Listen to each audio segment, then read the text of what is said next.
today's society as a branch of civilization about to reach a dead end. In North American theaters today, Francis Ford Coppola's latest Megalopolis, a sci-fi epic. There's Adam Driver, the star of all of this. This is a film that's really been causing a stir in the film festivals we've seen so far, from Venice to TIFF. Some love it. Fans and critics alike applaud the sweep of this. Others dismiss it as nonsensical.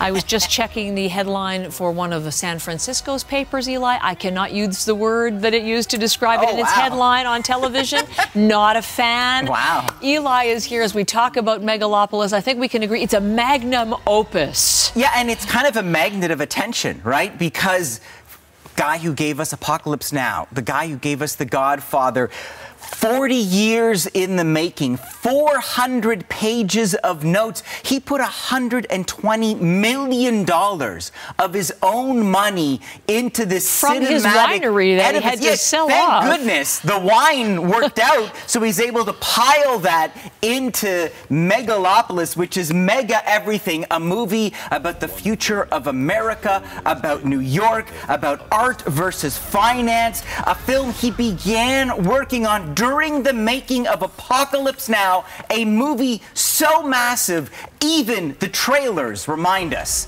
of just how big it is. Take a look.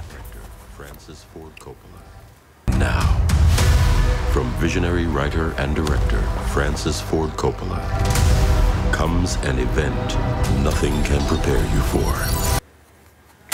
Well, let me give it a shot. So we are in what they call New Rome, which is kind of like Manhattan, but a lot more togas. And this is where we find Adam Driver as the grand architect. Caesar Catalina, who runs the design authority, wants to build a new vision of utopia in the middle of the city. Now, some are daring to stand in his way, like Cicero, played by Giancarlo Esposito. There's John Voight as the banker. His nephew, Cadjo, is played by Shia LaBeouf. Let us dip in and take a look at this madness. My plan is a city that people can dream about. Megalopolis. What about those standing in your way? You like it the way it is. People don't need dreams. People need help now. Don't let the now destroy the forever. So there you go. You got the mayor, you got the architect, you have this city. Oh, wait, I left one out. You'll like this. It's a news anchor, Aubrey Plaza, playing quite the name, Wow Platinum. Let's look at that. Enjoy the show. 1, 2, 3. Yippee yay. That is a thing that happens in Megalopolis. On top of that, the mayor's daughter is falling for Caesar. Who can blame her? There are live-streamed Roman Colosseums, a scandal involving a virgin, and oh, by the way, Caesar can stop time. I don't know why, it's a thing that he can do. He can stop time. He can stop time. Something I kind of wanted. Should we give our time to seeing this film? This is the challenge with this film, because there's been such a furor around it. There's been so much anticipation, and I think it's almost like people wanting to see a car crash. Like, oh, you have to see it, you have to see it. Trust me, within 10 minutes of sitting down in the theater and getting a sense of like the pretentious purple prose of this film, you will realize you don't have to see it.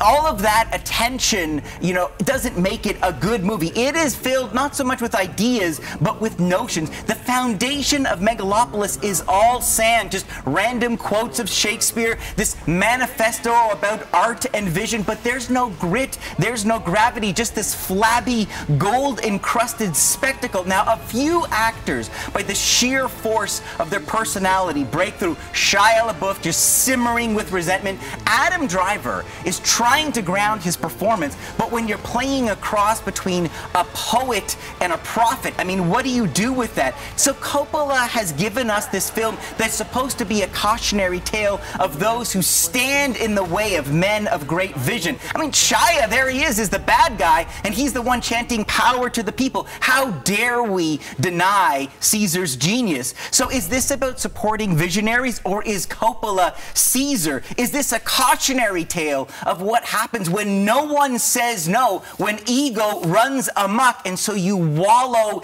in excess? You're drowning us in polemics and platitudes, golden, shiny towers, hollow inside. I love it when you don't like a movie. It's so good. What did you give it? Let's take a look at the number from Eli. And it is 2.5. That's no mega rating. I'm not a mega rating. I'm not calling it a failure, because I'm happy to exist in a world where even a mad movie maker like Coppola can fund his vision and put this on the screen. I don't think it's good. I don't think it works. I'm glad he took the risk. So not a total disaster, but is it a good movie? By far, no.